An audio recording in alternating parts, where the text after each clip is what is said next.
नमस्कार, कंज्यूमर अड्डा में आपका स्वागत है। आपके साथ मैं हूं मनोज श्रीवास्तव और आज हम बात करेंगे टोमेटो फीवर की। ये कितना बड़ा खतरा है।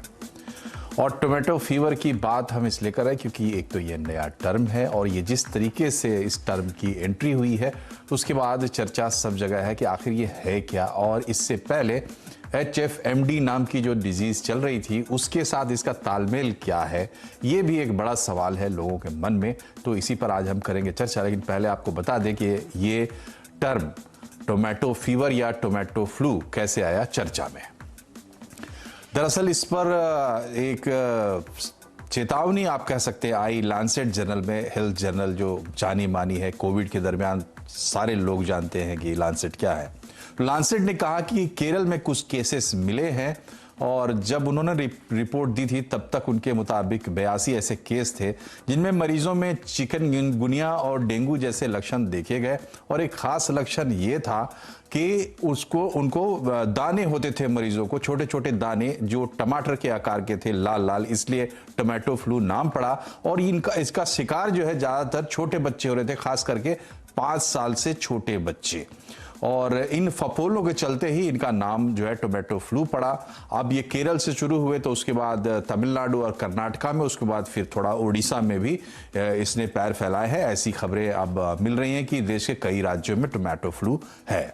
इस पर हेल्थ एडवाइजरी भी जारी हो चुकी केंद्र सरकार की तरफ से। लेकिन खास बात यह है कि इससे पहले जो hand foot and mouth disease हो रही थी उसके साथ टोमेटो फ्लू का क्या संबंध है, इसको लेकर थोड़े भ्रम की स्थिति थी। डॉक्टर्स ने यह भी कहा कि दोनों एक ही चीज है। क्लिनिकल असेसमेंट होता है तो उसमें थोड़ा सा अलग हो जाता है, एक ही वायरस से है लेकिन लक्षण थोड़े से कुछ एक्स्ट्रा देखने को मिलते हैं टोमेटो फ्लू में। अदरवाइज ये HFMD ही है और इसके इलाज का तरीका भी वही है, इसके फैलने का तरीका भी वही है। जो एक्स्ट्रा चीज इसमें नोट की गई है वो ये है कि जोड़ों में दर्द भी होता है और वहां जो एक माइल्ड फीवर होता था यहां पर हाई फीवर है। तो इन बातों के चलते जो है लोगों के मन में थोड़ी सी कंफ्यूजन की भी स्थिति बन गई कि आखिर ये है क्या। इसी पर आज हम चर्चा करेंगे। हमारे साथ हैं एम्स के कम्युनिटी मेडिसिन के professor doctor Sanjay Rai, Fortis escort hospital के senior consultant paediatrics doctor Amit Gupta और अपोलो मेडिक्स हॉस्पिटल लखनऊ की कंसल्टेंट डर्मेटोलॉजिस्ट डॉक्टर प्रगति गोगिया जैन। आप तीनों का बहुत बहुत स्वागत है। डॉक्टर राय, सबसे पहला सवाल मेरा आपसे यही है कि HFMD और टोमेटो फ्लू का क्या संबंध है? क्या दोनों एक है, क्या दोनों अलग अलग है, या एक ही बीमारी का कोई बढ़ी हुई डिग्री है? देखिए, एंटेरोवायरस फैमिली होते हैं जिसे हमें एंटेरोवायरस फैमिली के जैसे पोलियो भी होता है, नॉन पोलियो एंटेरोवायरस फैमिलीज के होते हैं। उन्हीं में से जो है आप जो है hand mouth and foot disease की जो बात कर रहे थे, वो hand foot and mouth disease की बात कर रहे थे, वह होता है। सिम्टम्स ऑलमोस्ट सेम है। इसमें आपने खुद ही बताया कि एडिशनल ऐसा है कि थोड़ा जोड़ों में दर्द हो रहा है एंड जो इसके फफोले आ रहे हैं वो थोड़े से डार्क रेड कलर के एंड जो ब्लिस्टर्स हैं वो बाद में टोमेटो जैसे लगने लग रहे हैं, तो इसलिए टोमेटो फ्लू नाम दे दिया गया। बाकी सिम्टम्स जो है इसके फ्लू के ही हैं। अभी तक जो एविडेंसेस है, जैसे जिस लैंसेट स्टडी का आप हवाला दे रहे थे, उसमें उन्होंने इटियोलॉजी की, मतलब कैसे होता है, इस पे ज्यादा फोकस नहीं किया था। उन्होंने कहा था कि ये भी हो सकता है कि चिकनगुनिया या डेंगू होने के बाद जो है उसका सिक्यूल हो, उस कारण से हो रहा है, या hand foot and mouth disease के कारण से हो रहा है। तो इसका उन्होंने अभी कोई इसमें एक्सप्लेनेशन नहीं दिया था। हाँ, कुछ डर जरूर जाहिर किया था क्या है। ओवरऑल जो अभी तक के एविडेंसेस हैं उससे ये लगता है कि यह जो है hand mouth and foot disease का ही जो है एक स्वरूप है। सेम वायरस का जो है एक उसी फैमिली का एक अलग रूप है। सिम्टम्स ऑलमोस्ट वही हैं, जोड़ों में दर्द होना, फीवर होना, सोर थ्रोट होना, गला खराब होना और रैशेज आना शरीर में, हाथ पे रैशेज आना, पैर में रैशेज आना एंड बॉडी के दूसरे पार्ट में भी रैशेज आना, और वो रैशेज जो है धीरे धीरे बड़े होते हैं, ब्लिस्टर टाइप होते हैं और रेड हो जा रहे हैं। तो ये है इसके बारे में जो अभी तक की जानकारी है। 3-4 प्रदेश ने अभी तक इस कंट्री में रिपोर्ट कर दिया। तो ये जो फैमिली है ये ऐसा नहीं है कि बहुत ही नई फैमिली है। हाँ, ये वायरस उसमें से जो है नया उत्पन्न हो सकता है उस फैमिली में, अलग अलग समय उत्पन्न होते रहते हैं, बट ये फैमिली जो है बहुत पुरानी है। वायरस देखिए पोलियो जो है सेम फैमिली का है, सो बहुत ही पुराना है। बाकी भी जो है डिजीज होते रहते हैं। आप फुट एंड माउथ डिजीज की बात कर रहे थे, रेयरली होता है, इंसेफ्लाइटिस भी से हो सकता है, कंजक्टिवाइटिस, वायरल कंजक्टिवाइटिस भी इस फैमिली से होता है। तो ये सब डिजीज होती रहती हैं और स्प्रेड भी वैसे ही होता है, ड्रॉपलेट से हो सकता है, सिक्रीशन से हो सकता है, फीसेस से हो सकता है। तो ये सब इनके कॉमन जो स्प्रेड होने के सेम वही वे हैं जैसे बाकी जो है ये डिजीज स्प्रेड करती थी जी। तो इसको इस तरीके से आप समझ सकते हैं कि जो लांसेट ने भी चेतावनी जारी की थी उसमें बताया था कि लाइफ थ्रेटनिंग नहीं है। हेल्थ मिनिस्ट्री ने भी जो एडवाइजरी भेजी है राज्यों को उसमें कहा है कि यही जो बात डॉक्टर साहब बता रहे थे कि मिलती जुलती डिजीज है, लाइफ थ्रेटनिंग नहीं है, लेकिन इसको लेकर थोड़ा एहतियात बरतने की बात जरूर होती है। लेकिन खास बात यह है कि ये छोटे बच्चों को ज्यादा जकड़ती है, परेशान करती है, हालांकि हो सकती है किसी भी उम्र के लोगों को। डॉक्टर अमित, ये पूरी इसको डील करना पड़ रहा है पीडियाट्रिक कम्युनिटी को, क्योंकि वहीं पर मरीज जा रहा है, बच्चे बीमार हो रहे हैं। तो आप लोग कैसे अप्रोच कर रहे हैं इसको? दूसरी बात यह है कि जब कुछ दिन पहले हमने HFMD पर भी प्रोग्राम किया था तो डॉक्टर्स ने कहा था, खास करके बॉम्बे वालों ने, कि ये अब घट रहा है, ढलान पर है। लेकिन अब ये नई स्टडी आई है और जो चीजें सामने आ रही तो लग रहा है जैसे कि ये फैल रहा है। स्थिति क्या है? जैसे हमने बात की कि ये HFMD के तरीके का ही एक वायरस से फैलने वाली एक डिजीज है। तो इस तरीके की डिजीज के लिए ट्रांसमिशन एक इम्पॉर्टेंट चीज है। अगर कोई भी मरीज ऐसा कोई शंका लेकर के आता है कि टोमेटो फ्लू तो नहीं है, तो उसको हमारा काम मेनली है कि उसको आश्वस्त किया जाए कि इससे कोई डरने वाली बात नहीं है, इसकी कोई सीवियरिटी इतनी ज्यादा नहीं है कि इससे लेकर के लाइफ थ्रेटनिंग कोई जान को खतरा बने। तो ये बात हमारे लिए सबसे ज्यादा जरूरी है, उनको ही बताएं। दूसरी बात ये है कि बच्चों को स्कूल ना भेजें, क्योंकि इस उम्र के बच्चे जो ज्यादातर ये क्योंकि बीमारी ज्यादातर विद इन 5 ईयर्स, कभी कभी 10 ईयर्स तक भी जा सकती है, पर इस तरीके के बच्चे स्कूल जाते रहेंगे तो एक से दूसरे को इन्फेक्शंस फैलाते रहेंगे। तो इसलिए जरूरी है कि ऐसे बच्चे जिनमें थोड़े भी लक्षण ऐसे हों, जो HFMD जैसे हो या टोमेटो फ्लू जैसे हों, ऐसे बच्चों को लक्षण अगर कुछ भी पता चलता है तो घर में ही रहें, दूसरे बच्चों से ना मिलें, ताकि बच्चों में दूसरों में ना फैले।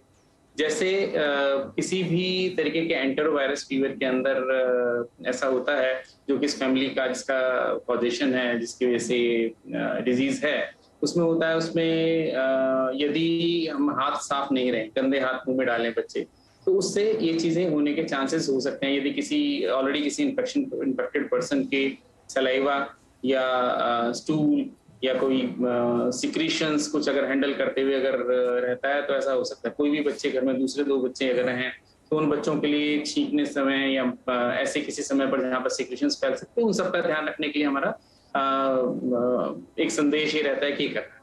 बाकी ट्रीटमेंट के लिए प्राइमरीली सिम्टोमेटिक ट्रीटमेंट, यानी कि जैसे लक्षण है, जितनी परेशानी है उस तरीके से देने वाली बात रहेगी। जैसे कि बुखार अगर जाता है तो बुखार के लिए आप पैरासिटामोल दे सकते हैं, इस तरीके की चीजें।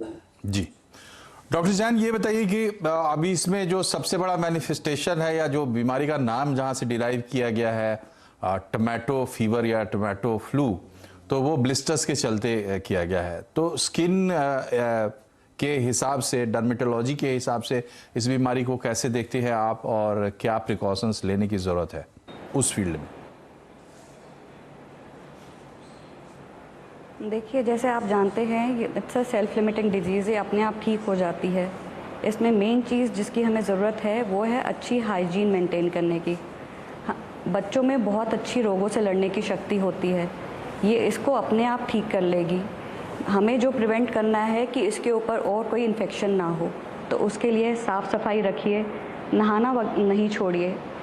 इंडिया में काफ़ी लोग अपनी तरीके के नुस्खे शुरू कर देते हैं, कोई कहते हैं पानी नहीं डालना, कोई नीम डिटॉल, कोई राख, ऐसी चीज़ें अवॉइड कीजिए।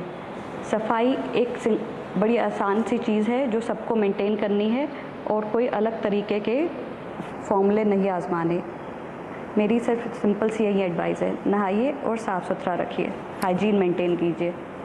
जी, और स्किन पे जो रैशेस आते हैं, जो तकलीफ होती है, उसके निजात के लिए क्या करें? आप कह रहे हैं कि घरेलू नुस्खे ना आजमाएं, तो क्या करे आदमी राहत के लिए? उसके लिए राहत के लिए अगर ईचिंग है तो हम ईचिंग के लिए सिट्रोजिन का सिरप देते हैं। अगर इरिटेशन है तो बॉडी लोशन, मॉइस्चराइज़र वगैरह लगा सकते हैं। मेनली सिम्टोमेटिक ट्रीटमेंट है जी। सिट्रोजिन और मॉइस्चराइज़र, बेसिक चीज़ों पे रहना है हमने। जी, तो फिर से जाएंगे डॉक्टर जैन के पास। डॉक्टर राय, ये बताइए कि एक दौर जो हमने देखा HFMD का, और जैसा कि मैंने पहले ही बताया कि डॉक्टर्स कह रहे थे कि अब ये घट रहा है, ऐसा लग रहा है कि कम हो रहा है, कम से कम मुंबई के डॉक्टर्स ने ऐसा बताया था।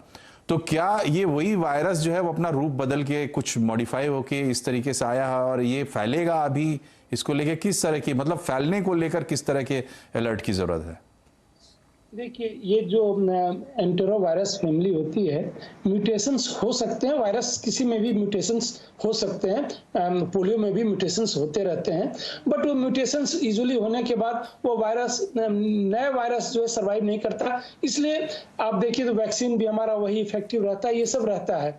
तो म्यूटेशंस होने की संभावना है। अभी जो है हमें उसके बारे में जो भी इंफॉर्मेशन है, ये नहीं है कि कोई न्यू म्यूटेंट वेरिएंट आ गया, बट जो फैलने की संभावना की बात करते हैं, देखिए होता क्या है कि इस टाइप के वायरस जो है एडल्ट में क्यों कम होते हैं, इस टाइप की प्रॉब्लम बच्चों में क्यों ज्यादा होता है, क्योंकि जब एडल्ट का एक्सपोजर जब वो छोटे होते हैं उसी समय हो चुका होता है, और ये प्रोटेक्शन बहुत लंबे समय तक देते हैं। किसी भी एंटेरो वायरस को आप देखें तो उनका लंबे समय तक प्रोटेक्शन मिलता है, या क्रॉस प्रोटेक्शन कई बार मिलता है कि एक टाइप के वेरिएंट से हुआ है तो दूसरे वेरिएंट से भी वो थोड़ा सा प्रोटेक्शन देता है।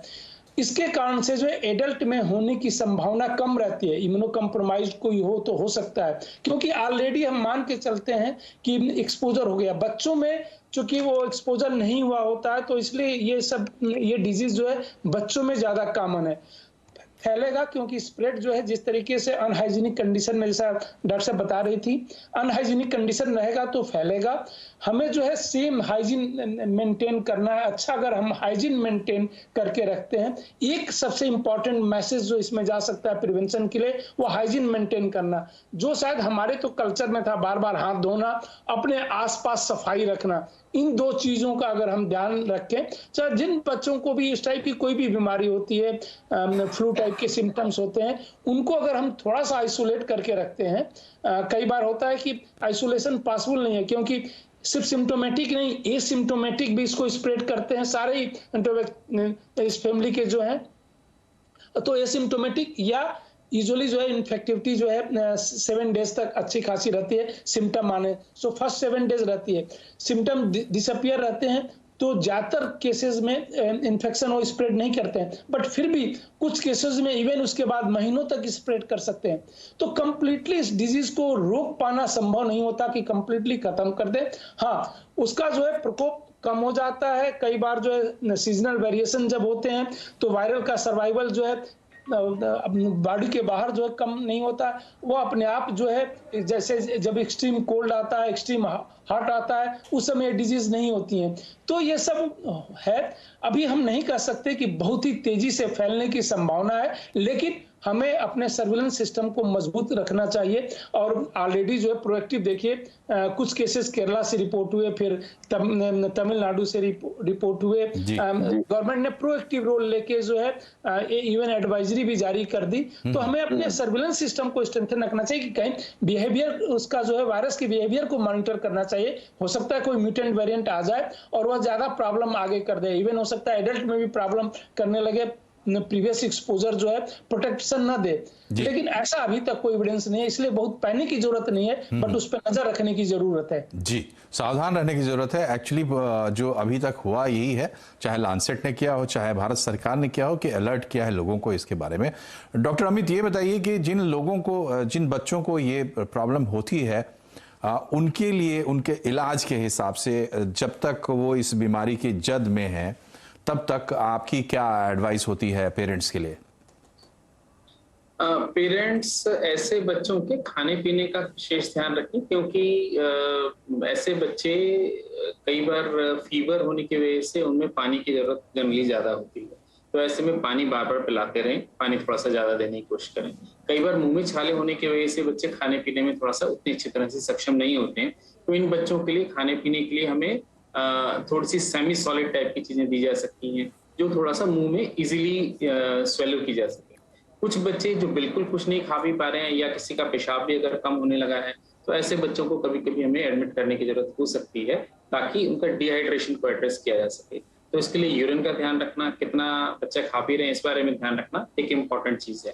बाकी जो बुखार जैसे लक्षण हैं, इन लक्षण के लिए पैरासिटामोल की सिंपल मेडिसिन से काम मोस्टली बच्चों का ठीक ठाक चल जाता है। स्किन के लिए जैसे डॉक्टर साहब ने बताया अभी कि स्किन के लिए हमें केवल हाइजीन का ध्यान रखना है, स्किन को क्लीन रखना है ताकि उस पर सेकेंडरी इन्फेक्शंस, कुछ और इन्फेक्शन दूसरे ना बने जिससे उसमें कोई कॉम्प्लिकेशन पैदा हो। जी, इन चीजों का ध्यान रखते हुए जी, तो ये इसमें पैनिक होने की बिल्कुल भी ज़रूरत नहीं है क्योंकि एक तो ये लाइफ थ्रेटनिंग डिजीज़ नहीं है और माइल्ड डिजीज़ है, बहुत ज़्यादा परेशान नहीं करती है। लेकिन इसमें बड़ा दारोमदार उस पर है जिसको ये इस वायरस का संक्रमण हुआ है, उसको यानी कि उस बच्चे को और उसके परिवार को, कि इसको आगे ना बढ़ने दे। लेकिन आगे कैसे ना बढ़ने दे, कैसे रोकें और कब तक इस बात का ध्यान रखना है कि ये बच्चा इससे संक्रमण आगे फैल सकता है, इस पर हम बात करेंगे अपने डॉक्टर्स के साथ एक छोटे से ब्रेक के बाद। बने रहिए हमारे साथ। ब्रेक के बाद एक बार फिर से आपका स्वागत है कंज्यूमर अड्डा में। आज हम बात कर रहे हैं टोमेटो फीवर की, जो कि एक रूप है HFMD यानी hand, foot and mouth disease का। ये बीमारी पहले से थी और अब एक नए रूप में इसको हम देख रहे हैं जिसको टोमेटो फीवर कहते हैं। डॉक्टर गुप्ता, आप ये बताइए कि कैसे माने, कैसे समझें कि बच्चा ठीक हो गया, नंबर 1, और नंबर 2 कि कब तक वो सीमा है जब तक हमें उससे बचा के रखना है दूसरे बच्चों को। पहले दूसरे सवाल का जवाब दूंगा कि कब तक, किस सीमा तक हमें बचा करके रखना है। लगभग 5 से 7 दिन का समय, माने तो 7 दिन का समय ऐसा मान के चले जब तक हमें इस बात के चांसेस ज्यादा हैं कि ये बच्चा दूसरे बच्चों को इन्फेक्ट कर सकता है। तो इसलिए स्कूल से स्पेशली या दूसरे बच्चों से दूरी बना करके रखने की कोशिश रखें कम से कम 7 दिन के लिए, या जब तक फीवर पूरी तरह से खत्म हो जाता है, जो भी देर से है। सो कब तक माने कि बच्चा ठीक होने लगा है? ज्यादातर बच्चों के, जैसे हमने बात की, तेज फीवर, जोड़ों में दर्द कुछ बच्चों के, कुछ बच्चों को दस्त, कुछ बच्चों को खाने पीने में दिक्कत छाले की वजह से, और स्किन की प्रॉब्लम्स, ये कुछ लक्षण हैं। इन्हीं लक्षणों के अंदर धीरे धीरे करके फीवर के उतरने के साथ साथ इन सब लक्षणों में सुधार आना शुरू हो सकता है। स्किन की जो फफोले हैं वो कई बार कुछ समय बाद तक भी दिखाई देते रहते हैं और उनमें सेकेंडरी इन्फेक्शन ना हो, इस बारे में ध्यान रखते हुए हमें आगे चलने की जरूरत रहती है। तो जैसे जैसे ये सिम्टम्स कम होते जाएं, बच्चा खाना पीना अच्छी तरह से शुरू कर दे, यानी कि गले का दर्द, उसके छालों का दर्द थोड़ा सा कम होना शुरू कर दे, फीवर अगर कम होने लगे तो कुछ हद तक हमें समझ सकते हैं कि ये बीमारी ढलान की तरफ है। अब धीरे धीरे करके बीमारी पीछे से हटती हुई चली जाएगी और शायद कोई दिक्कत नहीं। जी डॉक्टर राय, ये बताइए क्या ये वायरल डिजीज है, क्या कोई टीका है इसके लिए? वायरल डिजीज है लेकिन इसके लिए अभी तक कोई टीका नहीं है, ना ही कोई स्पेसिफिक ट्रीटमेंट है। सिम्टोमेटिक ट्रीटमेंट है, जो भी सिम्टम रहते हैं मैनेज करते हैं। अच्छी बात यह है कि लाइफ थ्रेटनिंग नहीं है, सेल्फ लिमिटिंग डिजीज है, मतलब अपने आप जो है हमारी शरीर का इम्यून सिस्टम जो है एक्ट करता है और डिजीज पे कंट्रोल पा लेता है। और अभी जैसा डॉक्टर साहब बता भी रहे थे कि 1 वीक में जो है ऑलमोस्ट सिम्टम्स जो है डिसअपियर हो जाते हैं।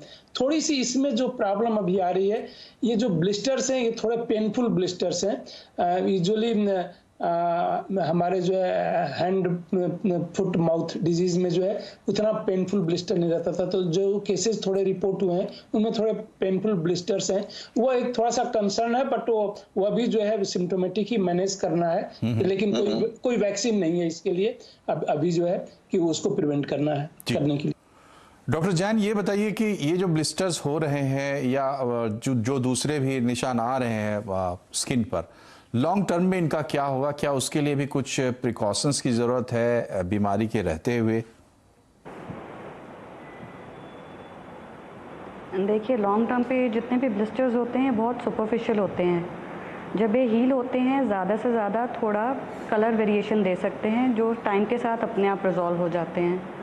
अगर हम इसे इन्फेक्शन से बचाते हैं और इसमें और कोई दिक्कत नहीं आती तो मुझे नहीं लगता लॉन्ग टर्म में किसी को कोई दिक्कत आने वाली है। Pigmentation, colour change easily tube से मैनेज हो जाता है। सो इट्स अ वेरी आराम से मैनेज होने वाली चीज़ है, घबराने की कोई बात नहीं है। जी, तो स्किन को लेकर कोई अलग से कंसर्न होने की बात नहीं है।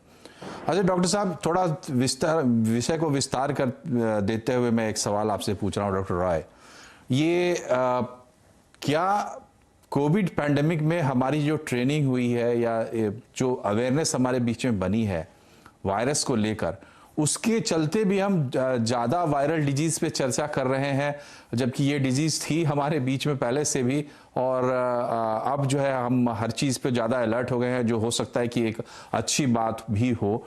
इसको कैसे देखते हैं आप लोग मेडिकल फ्रेटर्निटी में? जी हाँ मनोज जी, अच्छा सवाल है। देखिए बिल्कुल कोविड आने के बाद से जिस तरीके से पैनिक हुआ और हमारा सर्वेलेंस सिस्टम हमारी कंट्री में भी, पूरी दुनिया में अगर आप देखें तो डिजीज सर्वेलेंस सिस्टम जो है वो काफी मजबूत हुआ है। उसमें जो स्ट्रेंथनिंग हुई है उसके कारण से केस डिटेक्शन जो है हमारा बढ़ गया है। पहले भी होते होंगे, रिपोर्टिंग इस तरीके से नहीं होती होगी, अब जो है तुरंत रिपोर्टिंग हो जा रही है कहीं भी। जैसे अभी मंकी पॉक्स की बात कर लें, 50 साल से ज्यादा से पहली बार 1970 में हुआ, बट रिपोर्टिंग जिस तरीके से हुई, हो सकता है पहले भी, क्योंकि डिटेक्ट अर्ली हो रहा है हमारा। अगर सर्विलेंस सिस्टम स्ट्रेंथन रहेगा तो ये एक बहुत बड़ा फायदा है हमें। अगर कोविड का जो नुकसान था, बट ये है कि हमें डिजीज सर्विलेंस का जो है एक बहुत बड़ा बेनिफिट मिला है। और यह कारण हो सकता है, एक तो डिटेक्शन किसी भी वायरल डिजीज का जो जल्दी डिटेक्शन हो जा रहा है, दूसरा है mass media and social media भी जो है पहले इतना जो है उनका पेनिट्रेशन नहीं था, इनका पेनिट्रेशन इतना ज्यादा हो चुका है कि एक दो भी अगर कुछ रहता है तो सबको जो है उसकी जो है इंफॉर्मेशन मिल जाती है। तो डिटेक्शन के साथ साथ जो है उसका प्रसार भी तेजी से हो रहा है, इसलिए जो है, और यह एक अच्छी बात है क्योंकि इस टाइप की बीमारी जब भी हम कोई भी कंटेजियस डिजीज जो पर्सन टू पर्सन फैलता है उसको अगर हम जल्दी डिटेक्ट कर लेते हैं तो जल्दी कंट्रोल भी कर पाते हैं। कोई जरूरी नहीं कि सबके लिए वैक्सीन बनाई जाए या स्पेसिफिक ट्रीटमेंट दिया जाए। अगर लाइफ थ्रेटनिंग नहीं है और वह एक बार होने के बाद प्रोटेक्शन अगर आपको दे देता है तो कोई जरूरी नहीं है कि आप, भाई हजारों ऐसी बीमारियां हैं, हम सबके लिए वैक्सीन और ये नहीं बना सकते हैं और न ही उसकी जरूरत है। एडवांटेजेस डिसएडवांटेजेस होते हैं। कोई ड्रग जो है अननेसेसरली प्रिस्क्राइब नहीं करनी चाहिए। एंटीबायोटिक हम अननेसेसरली प्रिस्क्राइब करते हैं, उससे प्रॉब्लम होती है। तो इसलिए जो है अननेसेसरली कुछ भी जरूरत नहीं है। और ये तो अच्छी बात है कि सेल्फ लिमिटिंग डिजीज है और सीवियरिटी न के बराबर है, तो डिटेक्शन हो रहा है और बिकॉज ऑफ हमारी जो सर्विलेंस सिस्टम अच्छी है इसलिए। जी हाँ। तो हमारा ख्याल है कि आज के हमारे इस कार्यक्रम से कम बेसिक अवेयरनेस आपकी बनी होगी, ना सिर्फ टोमेटो फीवर को लेकर, HFMD को लेकर और दूसरे वायरल डिजीज को लेकर, बल्कि आपने ये भी समझा होगा कि समय बदल रहा है और समय के साथ बहुत सारी चीज़ें बदल रही हैं, लेकिन एक चीज़ स्थिर है जो पहले भी सही थी और आज भी सही है कि आपकी जो हेल्थ है, आपका हेल्थ आपके लिए सबसे बड़ा वेल्थ है और उसकी चिंता आपको करनी है। यही वजह है कि कोविड के बाद इस तरह की अवेयरनेस बढ़ी है और हर बीमारी को हम सीरियसली ले रहे हैं और उसके बारे में जागरूक भी हो रहे हैं। आप तीनों डॉक्टर्स का बहुत बहुत शुक्रिया हमसे जुड़ने के लिए और अपने अनमोल विचार हमारे साथ शेयर करने के लिए। कार्यक्रम में फिलहाल इतना ही। नमस्कार।